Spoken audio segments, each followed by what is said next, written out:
लखीमपुर खीरी मामले में supreme court में उत्तर प्रदेश सरकार ने अपने जवाब में कहा, घटना के 68 गवाहों में से 23 का बयान हुए दर्ज, 16 आरोपियों की हुई पहचान। न्यायालय ने श्याम सुंदर और एक पत्रकार की मौत पर भी पूछे सवाल। अगली सुनवाई 8 नवंबर को।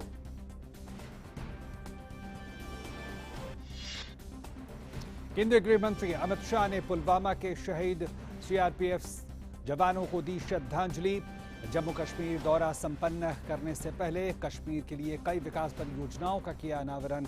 घाटी के युवाओं के साथ बढ़ाया दोस्ती का हाथ।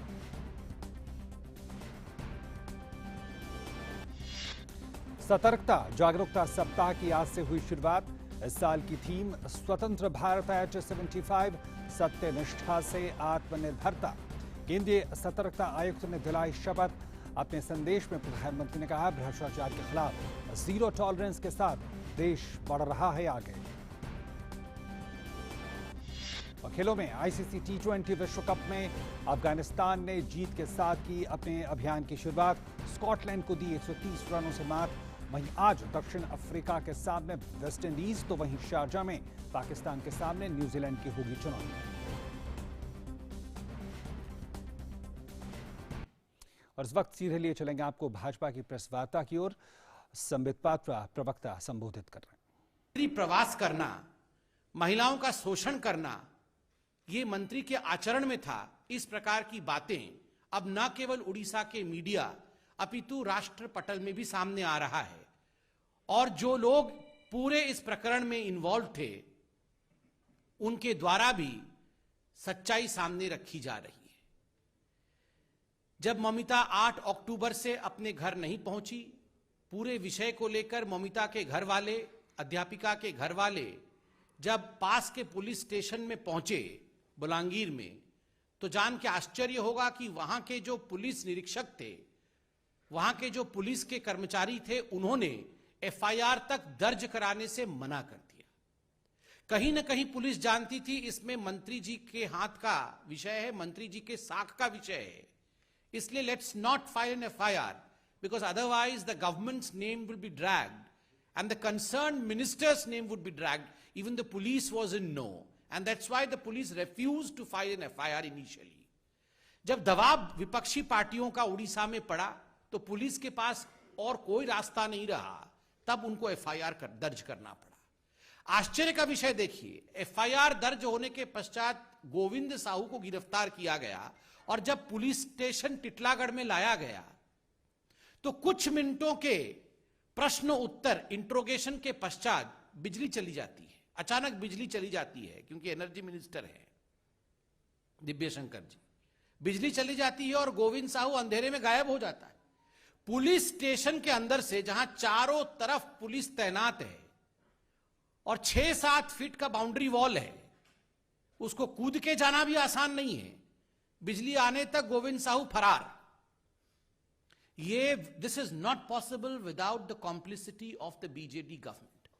अगर बीजेडी की सरकार और दिव्य शंकर मिश्रा, जो कि होम मिनिस्टर है, एनर्जी मिनिस्टर है, ये बिजली का जाना और कल्प्रिट का गायब हो जाना, ये सब संभव नहीं होता यदि मंत्री इसमें खुद जुड़े नहीं होते। बाद में जब पूरा विषय आगे बढ़ा, तो गोविंद साहू ने सरेंडर किया है और उसने माना कि अपनी चलती हुई कार में उसने हत्या की थी ममिता मेहर की, और हत्या करने के पश्चात कई घंटों तक बॉडी गाड़ी में ही रही। बाद में बॉडी के टुकड़े टुकड़े करके उसे जला करके उसे कॉलेज के प्रेमाइसेस में ही दफना दिया गया था। अब बॉडी मिल गई। बंधुगण, ये काम एक व्यक्ति का नहीं हो सकता है। बॉडी को काटना, बॉडी को डिस्पोज करना, फिर उसको जलाना, फिर उसके रिमेन्स को दफनाना, ये एक गिरोह का काम हो सकता है, कई लोगों का भी काम हो सकता है। अभी तक गिरफ्तारी नहीं होना, मंत्री को बचा के रखना। और दिव्य शंकर मिश्रा जो मंत्री हैं, वो इसी कॉलेज में भाषण में कह रहे हैं कि कई रात मैं इस कॉलेज में गुजार चुका हूं, और जब मैं रातों को यहां रहता हूं तो मैं जवान हो जाता हूं। ये सारी चीजें फोन में मौजूद हैं। दुखद है जब इस प्रकार की, मुझे शब्दों का प्रयोग करने में भी बहुत तकलीफ हो रही है, इस प्रकार की शेमलेस बातें, शर्मनाक बातें फोन में मौजूद हैं। टीवी पर दिखाया जा रहा है, उसके बावजूद ये मंत्री बने हुए हैं। अगर this is the condition of the home minister of Odisha, what would be the condition of Odisha's government? Orissa की सरकार की हालत क्या होगी?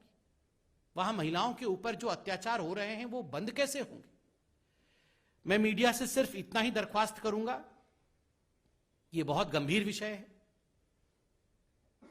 आज उड़ीसा की महिलाएं राष्ट्रीय मीडिया की तरफ देख रही हैं। आपने हर राज्य में जहां भी अत्याचार अन्याय होता है, आप उन विषयों को उठाते हैं, प्रतिपादित करते हैं, राष्ट्र स्तर में उस पर विवेचना होती है, गवेषणा होती है। आज उड़ीसा के इस विषय को राष्ट्रीय मीडिया उठाए और यह प्रश्न उड़ीसा की सरकार से अवश्य पूछे कि मंत्री संलिप्त हैं और मंत्री अभी तक बचे कैसे हुए हैं। माननीय राष्ट्रीय अध्यक्ष भारतीय जनता पार्टी के आदरणीय श्री जेपी नड्डा जी ने और भारतीय जनता पार्टी ने इस पूरे विषय का संज्ञान लिया है और एक 3 सदस्यीय टीम उड़ीसा भेज रही है। उस टीम के सदस्य हैं सांसद सुनीता दुग्गल जी, हमारी महिला मोर्चा की अध्यक्षा और विधायक आदरणीय वनिता जी और एमएलए रूपा मित्रा चौधरी जी।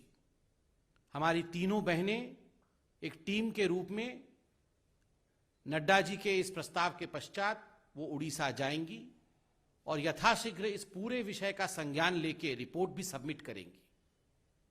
आप इस विषय को गंभीरता से राष्ट्र पटल पर रखेंगे, यह आशा भारतीय जनता पार्टी करती है। बहुत बहुत धन्यवाद। कोई प्रश्न हो तो अवश्य पूछे।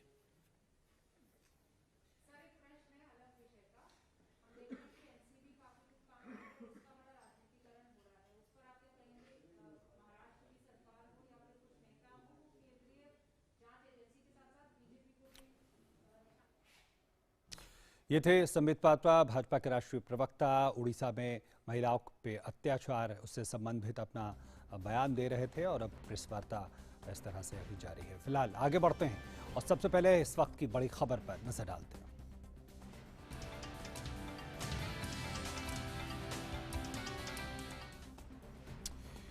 केंद्रीय स्वास्थ्य मंत्री मनसुख मांडविया ने आज पीएम आयुष्मान भारत स्वास्थ्य अवसंरचना मिशन पर एक प्रेस वार्ता को संबोधित किया है।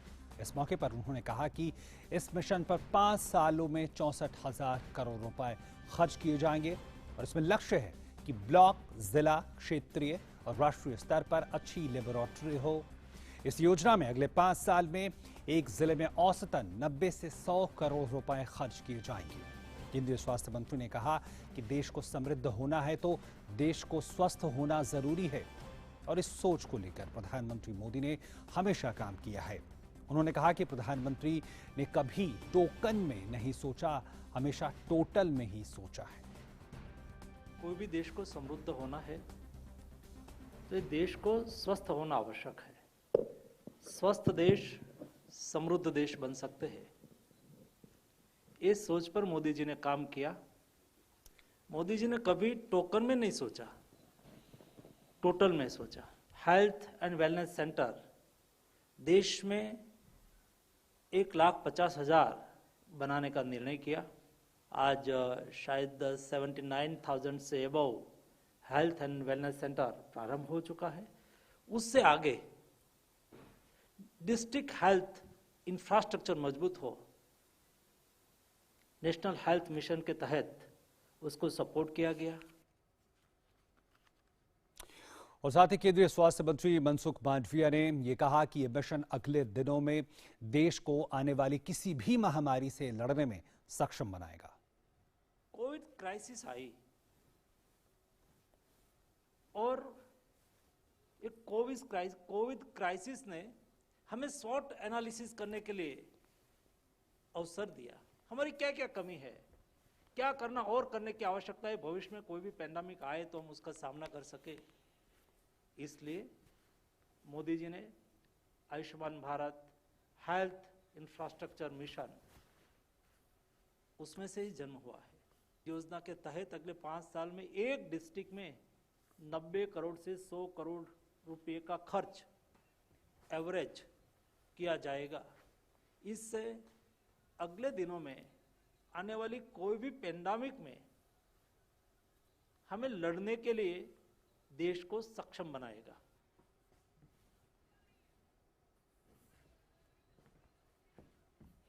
और बात इस वक्त की ताजा खबरों की।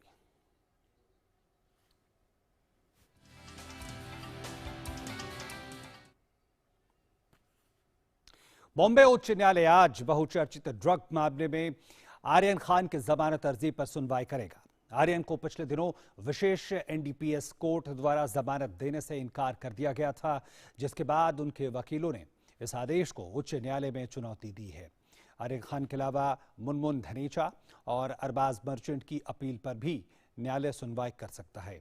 इधर सोमवार को विशेष न्यायालय ने नारकोटिक्स कंट्रोल ब्यूरो और उसके जोनल निदेशक समीर वानखेड़े की उस याचिका पर कोई आदेश जारी करने से इनकार कर दिया, जिसमें उन्होंने इस मामले से जुड़े एक गवाह के बयान को संज्ञान में नहीं लेने सहित अन्य कई तरह की मांगे न्यायालय से की थी।